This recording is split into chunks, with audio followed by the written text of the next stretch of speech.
সিমেন্টের বিকল্প হিসেবে চিনি, মশলা জাতীয় উপাদান, ধূপ, আগরবাতির মিশ্রণ ব্যবহার করা হয়েছিল ঘাগরা লস্কর মসজিদ নির্মাণে। মসজিদটি নির্মাণ করার সময় আপনার এই মশলা জাতীয় জিনিস দিয়ে তৈরি করছে, যেমন চিনি, আপনার টক জাতীয় জিনিস, ধূপ, আগরবাতি, এগুলা জিনিস দিয়ে আপনার মসজিদটি নির্মাণ করছে। ইদানিং বর্তমানে এর ভিতরে এখনও বর্তমানে কোনো সিমেন্ট অ্যাটাচ খায় না।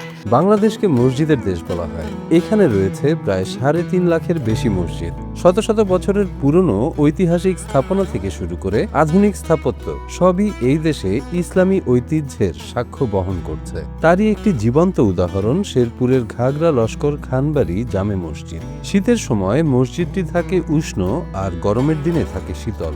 বাংলাদেশের বিভিন্ন অঞ্চল থেকে মুসলমান ধর্মপ্রাণ মুসলমান আসেন, আবাদত করেন। এখানে আবাদত খুব ভালো লাগে, যেহেতু আমরা মুসলমান। আমি আপনাদের মাধ্যমে, মিডিয়ার মাধ্যমে বাংলাদেশের ধর্ম মুসলমানদেরকে জানাবো এখানে এসে আবাদত করার জন্য। এখানে ভিতরে খুব মনোরম পরিবেশ। শীতের সময় এখানে মসজিদের ভিতরে লাগে গরম, এবং গরমের মৌসুমে লাগে শীত। এটা যখন সরকারে নিল, প্রত্যন্ত বিভাগ আসলে এসে দেখলো, দেখার পরে সরকার নিল, এরা পরীক্ষা নিরীক্ষা করার পরে এরাই ইতিহাসটা সৃষ্টি করলো, যেটা মুঘল আমলে, এটা 400 বছর আগের। এই থেকে শুরু হলো এর ইতিহাস। শেরপুর জেলার ঝিনাইগাতী উপজেলার হাতীবান্ধা ইউনিয়নের ঘাগরা লস্কর এলাকায় অবস্থিত এই মসজিদটি মুঘল আমলে নির্মিত বলে ধারণা করা হয়। স্থানীয় তথ্য অনুযায়ী এটি বাংলা 1228 সাল বা ইংরেজি 1608 সালের দিকে নির্মিত। প্রাচীন এই স্থাপনা আজও কালের সাক্ষী হয়ে দাঁড়িয়ে আছে। প্রতিদিন দূর দূরান্ত থেকে অসংখ্য দর্শনার্থী এই মসজিদ দেখতে আসেন। ঘাগরা লস্কর খানবাড়ি মসজিদটি 1608 সালে বক্সার যুদ্ধের প্রাক্কালে নির্মিত হয় ফিরঙ্গি খানের আমলে। এটির প্রতিষ্ঠাতা ছিলেন আজমতুল্লাহ খান, এবং এই মসজিদটি অত্যন্ত দৃষ্টিনন্দন এবং সুন্দর কারুকাজ। এবং এই মসজিদটি দেখার জন্য প্রতিদিন দূর দূরান্ত থেকে অনেক দর্শনার্থীরা আসে। মসজিদটির সঙ্গে জড়িয়ে আছে একটি লোককথাও।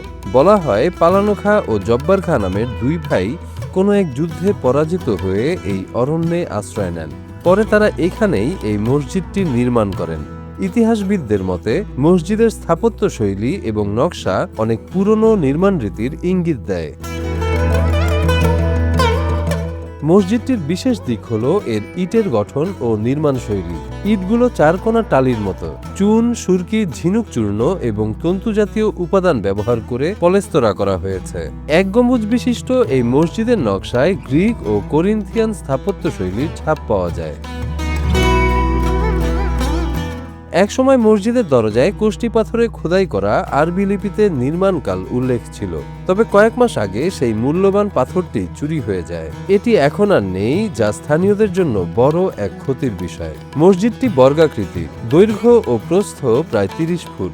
ভেতরে দুটি শক্তিশালী খিলান রয়েছে। গম্বুজের চারপাশে ছোট বড় মিলিয়ে মোট 12টি মিনার রয়েছে। দেয়ালে ফুল ও ফুলদানির নকশা করা কারুকাজ এখনো স্পষ্টভাবে দেখা যায়। অনেক জায়গায় ফাটল দেখা গেছে, মসজিদের বিভিন্ন জায়গায় ফাটল আছে। তাছাড়া এখানে আমাদের পুরাকীর্তি ছিল, এই কষ্টি পাথরের একটা সাইনবোর্ড ছিল, সেটাও এখান থেকে চুরি হয়ে গেছে। ঠিক আছে, এজন্য অরিজিনালি কত সালে এটা নির্মিত হয়েছে সেটা আমাদের এখন বোঝার কোনো উপায় নেই। স্থানীয়দের মতে খানবাড়ি পরিবারের ওয়াকফ করা প্রায় 58% জমির ওপর এই মসজিদটি গড়ে উঠেছে। এর মধ্যে মূল ভবন ও বারান্দা 17% জমিতে, আর বাকি অংশ কবরস্থান হিসেবে ব্যবহৃত হচ্ছে। দীর্ঘদিনের অবহেলা ও রক্ষণাবেক্ষণের অভাবে একসময় মসজিদটি ঝুঁকিপূর্ণ অবস্থায় পৌঁছে যায়। তবে প্রত্নতত্ত্ব বিভাগের তত্ত্বাবধানে এই মসজিদের মেরামত ও সৌন্দর্য বর্ধন করা প্রয়োজন বলে মনে করেন স্থানীয়রা। তাহলে আরো অনেক দর্শনার্থীর সমাগম হবে। এতদিন তো চললো ভালাই, এখন ভেজাল হয়ে গেছে গা, এখন দুই গুরু হয়ে গেছে গা।